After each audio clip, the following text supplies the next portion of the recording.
Welcome to the Women Empowerment Awards podcast, where we firmly believe that we rise by lifting others. The Women Empowerment Podcast is a platform for women to share their personal stories and experiences, trials and triumphs, to have their voices heard, to promote, inspire, and motivate other women. We want to share the journey of women leaders and entrepreneurs from all industries and sectors who have made an outstanding impact in our society and empower others to do the same. The Women Empowerment Awards Gala is being held Wednesday, September 21st at the Shangri-La Hotel in Toronto. Although the gala is now sold out, you can still grab your tickets to the after-party networking event where you can meet over 250 highly influential and inspiring individuals. Grab your tickets today at eventbrite.com or go to our website, which is www.woea.ca, and let's celebrate together. Enjoy the podcast.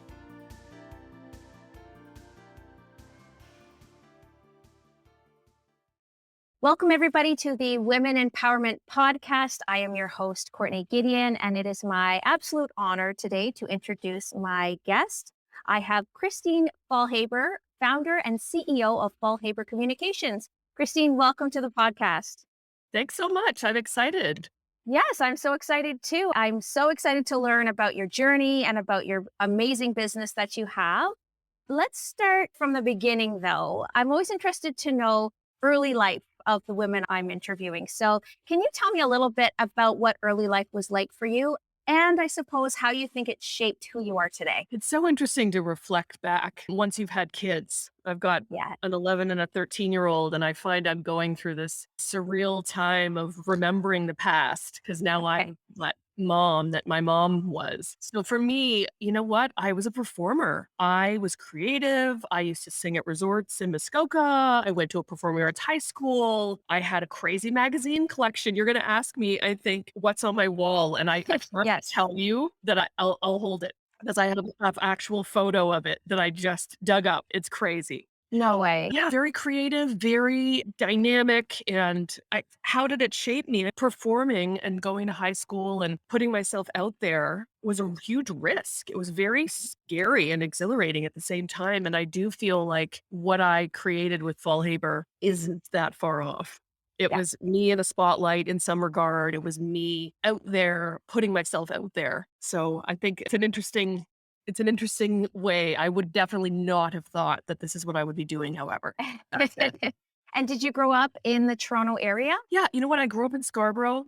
My mom is a school teacher and my dad an entrepreneur, interestingly enough, but a craftsman, a master craftsman. He's recently passed, but he was very fine into the details. And I do find that resonates quite a bit in the brand and in the work that we do. So I guess that brought a little bit of your dad into for what sure. you do.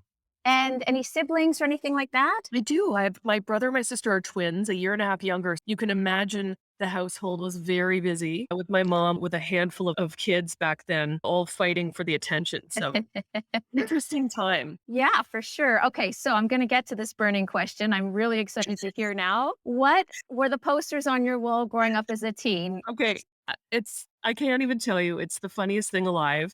I'm actually looking at this wall. This I lived in the basement because, you know, as the oldest, I was able to carve out my own space and I merchandised this room. And I worked in merchandising and fashion quite a bit through my teens. And I was obsessed with magazines, obsessed. If anyone's been to the offices of Faulhaber, you'll see hundreds of magazines, Vogue specifically. I started collecting when I was 10 years old. A lot of this is aspirational fashion and just images that just fueled me beyond. To this day, I have some of these magazines that are literally in this room. I can also see I was flexing my merchandising and interior design muscle where I would put candles here and organize it. Obviously it's got more sophisticated with time, but I remember getting on the bus and going downtown to College Street with my sister and my friends to buy secondhand magazines. Wow. We could get them, I think, at the time, probably a quarter. Not that I'm going to date myself too much, but it was the 80s. So. Yes, that is so cool. Between your creativity through your performing, and also it sounds like it really moved into a visual sphere for you as well, looking at that picture with everything on your wall. I find that fascinating. Yeah, it's interesting. And even now, having to have done all the entrepreneurial facets that it's going to take to run a business, the HR piece and the finance piece and all that. It started from the creative visual side. One of Yes. my first jobs was merchandising at a fair weather store, and I worked there for quite some time, actually taught me a lot, and I just could see it. I could see the colorways. I would take the stuff that wasn't selling so well, and I would put it with the sexier stuff that was really selling, and all of a sudden, I made magic in my teenage years. So it's very satisfying for me to see the visual piece. Even today, even now, I merchandise my closet, light to dark, left to My right. gosh. Yeah. Yeah. Give me a box of crayons and I would be lining them up properly right now. And does it drive you nuts when one is not in the right spot? Listen, after a couple of kids and 21 years in business, you let a few things go. I'm not going to die on this crayon hill. Exactly.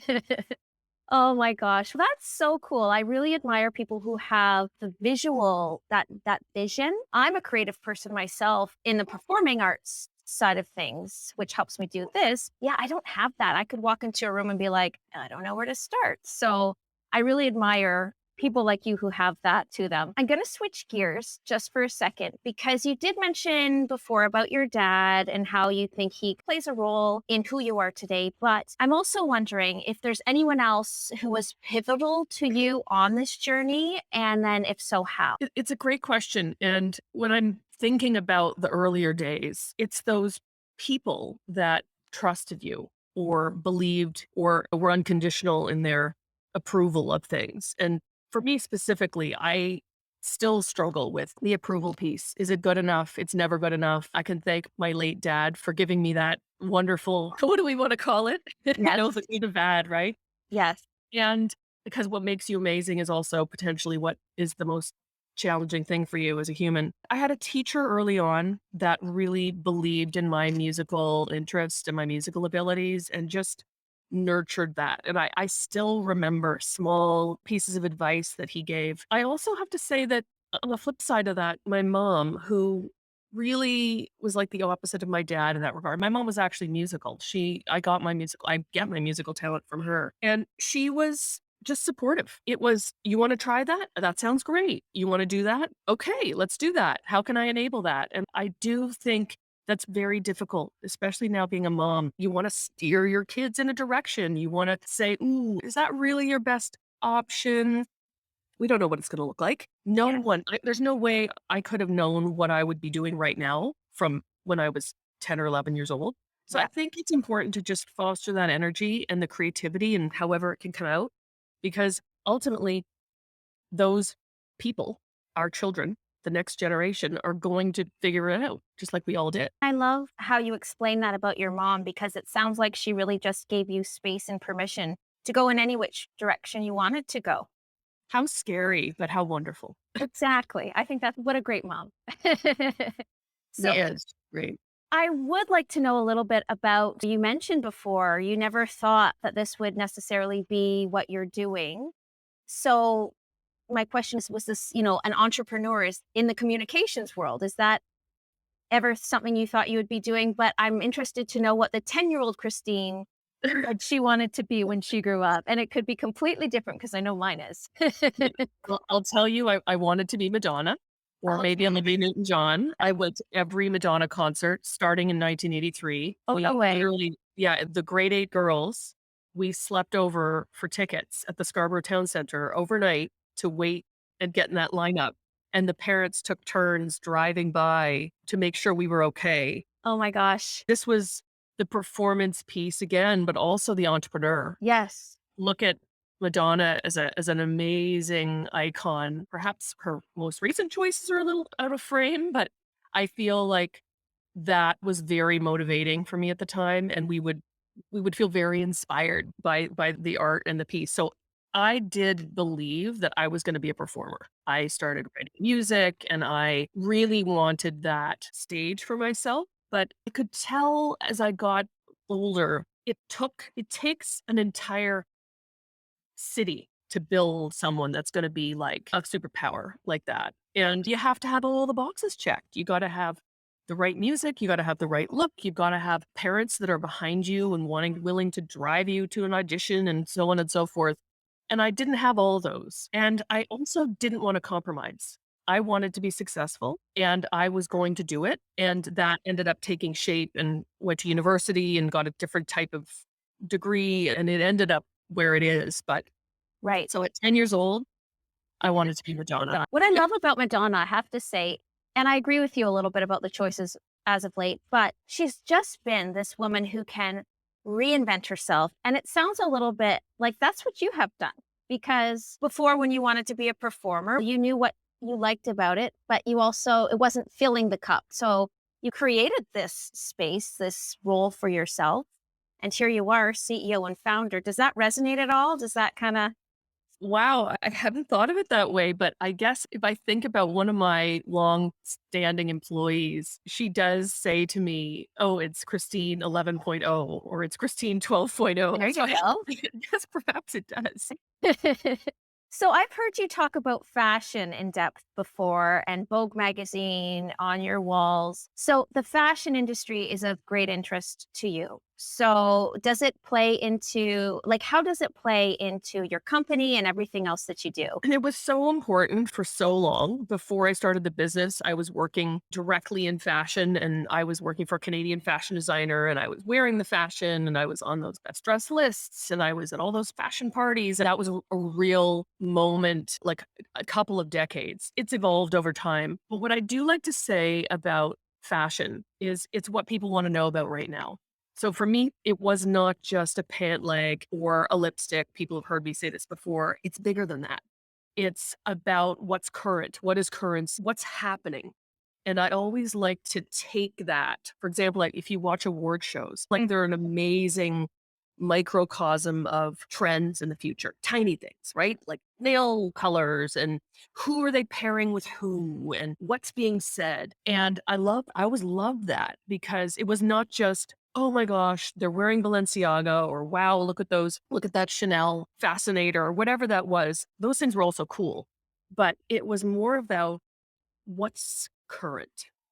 And so to me, that infuses into everything that we do. What does it mean for the cannabis industry? What does it mean for the real estate industry? What does it mean for pairing up? Maximizing things is a huge motivator for me. And one of the magical moments or one of the parts of magic that is the Faulhaber brand is pairing up these unexpected opportunities. So taking Yes. something that's fashionable and current and mixing it with something else to make this magical Wow. outcome. Oh my gosh. That sounds, It's complicated, but it's good. yeah.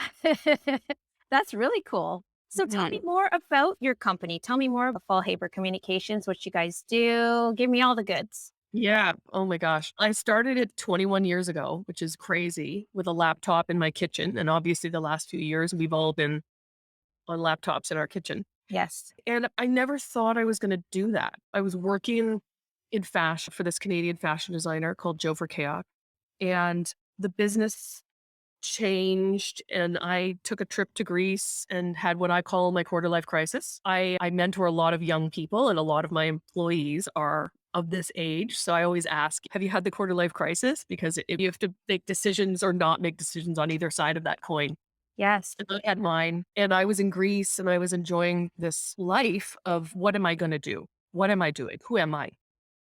So that's what I call the quarter life crisis. And I came out with I sell ideas. And that was I have ideas that I'm going to sell, but I'm also great at selling other people's ideas.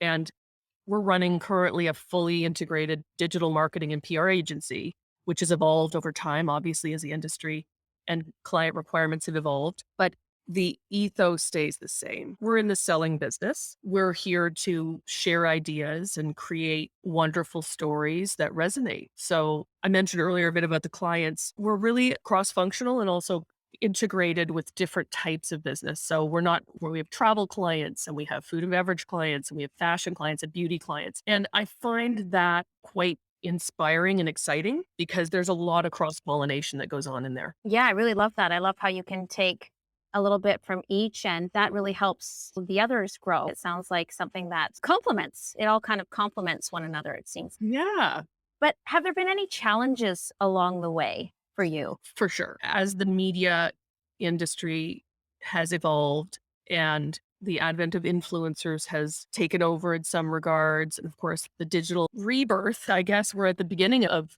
digitalizing our world. All of these things play in an interesting way, but there's more and more levers now to pull in this marketing and PR world. It used to just be TV show, free jeans.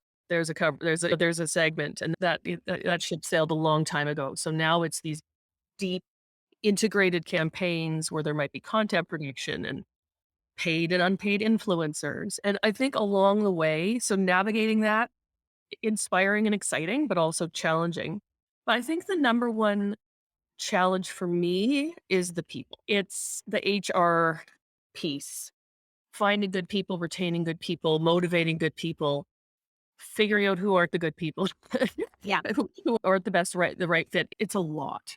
And any leader and manager will sit on some part of the spectrum of how difficult it is for you. And it's a lot.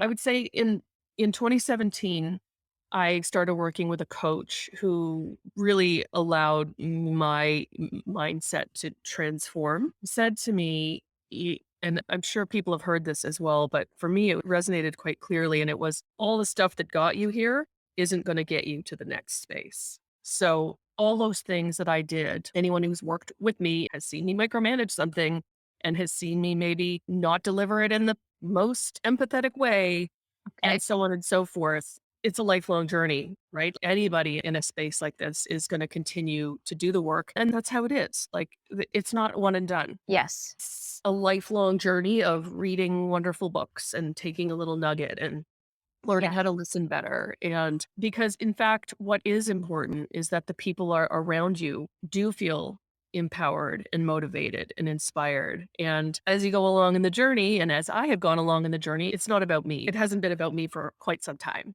It's Right. I have an amazing crew of people and a wonderful, talented team that need to feel like they can do it.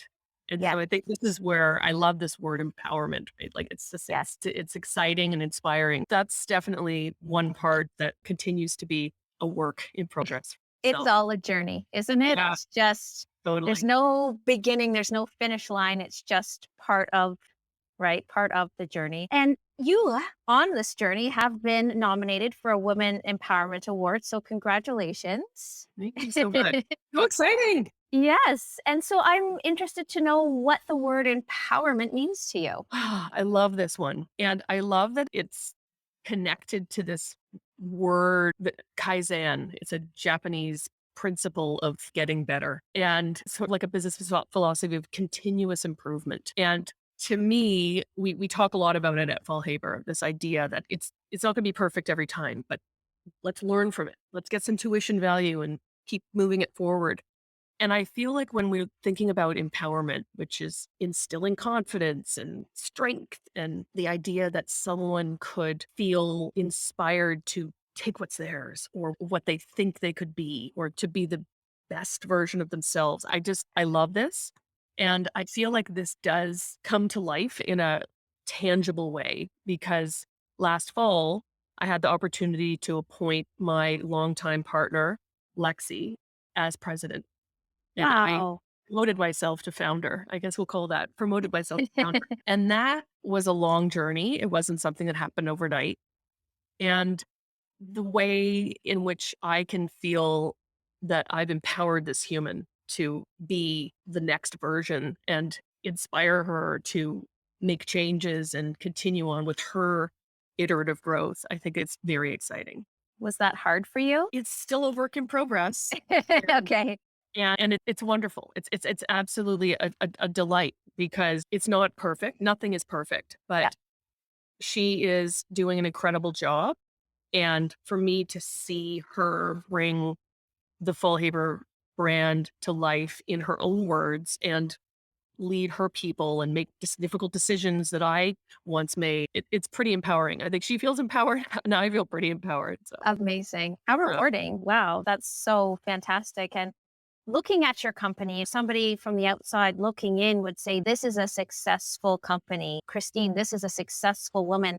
But I'm interested to know, what does success mean to you? It doesn't end. There's no, I think when I was younger, I was looking for the rule book I would wrench my hands and dab my tears. Where is the answer? And when do I get there? And I think as we get older and we realize that it's continuous and it changes.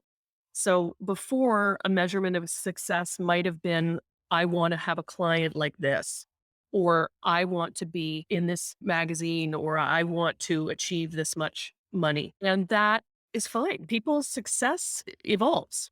Yes. And I think for me now, I'm working on building the next generation of women leaders. And this happens in many different ways through mentorship and through our Ryerson, which is now Toronto Metropolitan University Award, and other ways, other platforms. This, for example, just Yes. reaching young people and to also provide platform within my organization for the implementation of new ideas and initiatives. For example, it was really important for us and for Lexi as president to implement our work with 1% for the planet.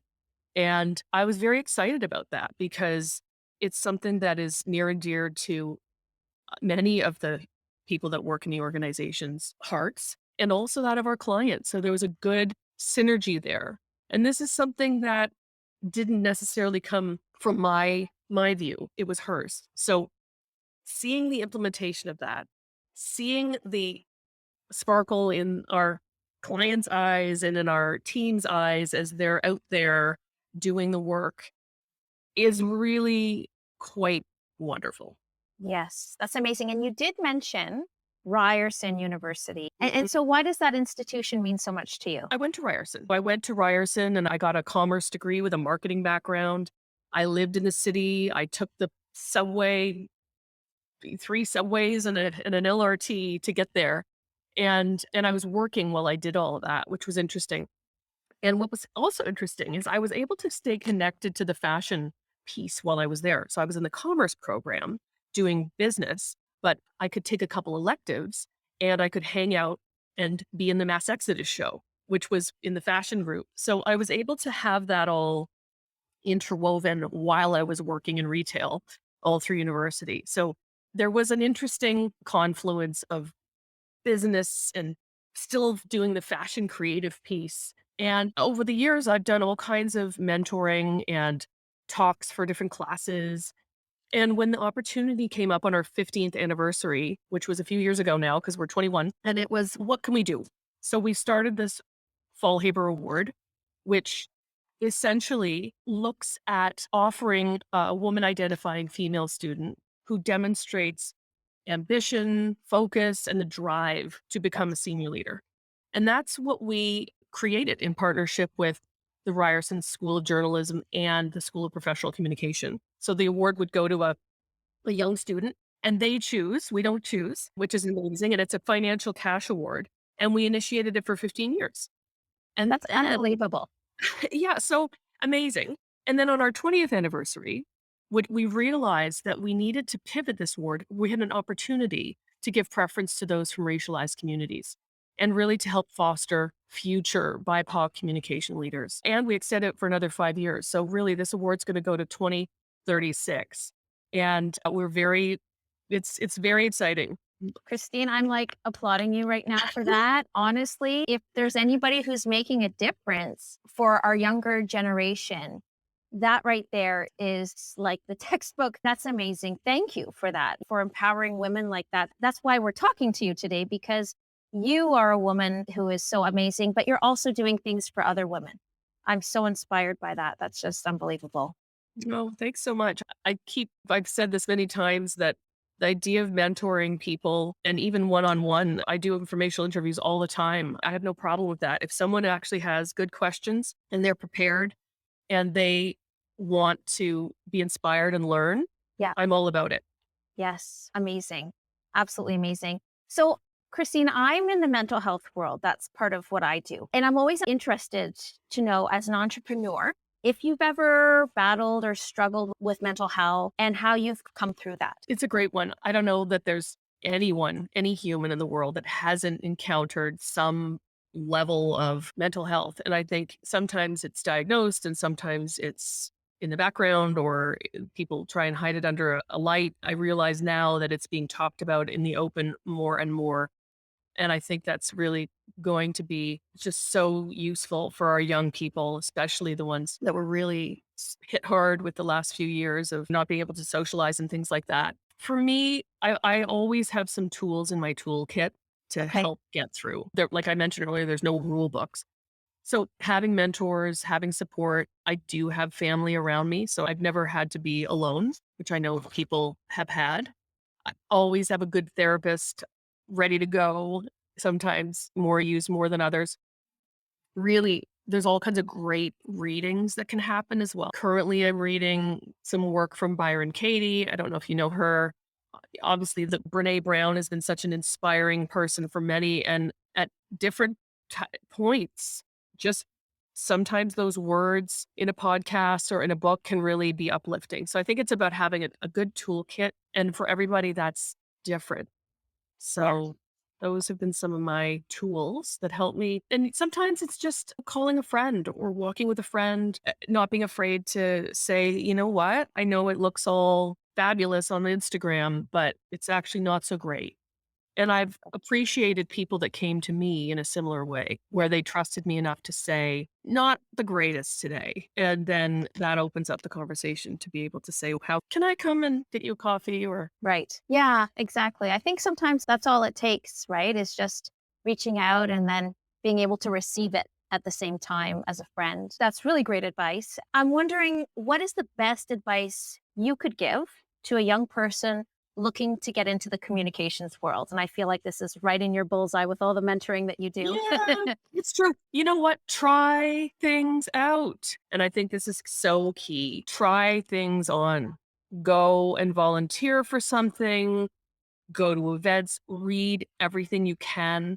I tell a lot of our young people that are just getting into the industry, there is so much you can do that's free that you don't have to go, you don't even have to go to school for it. Read up, learn, absorb yourself, or look at a variety of different tools. Basically, everything is online. So just get yourself educated, get the product knowledge going, and go out and experience things. Yes. Try, if there's somebody that you admire, ping them on LinkedIn and ask them if you can take 10 minutes of their time because you've got 3 fabulous questions you want to ask them. Doesn't take a Right. lot, but I feel all those things add to you, to a young person and their view on what's possible. So I think that's another big thing. You might have an education, you might think that you know what you want to do, but there's probably 10 or 20 other routes that you hadn't even thought of. Exactly. That you didn't even know about. Yeah. Mhm. Very good.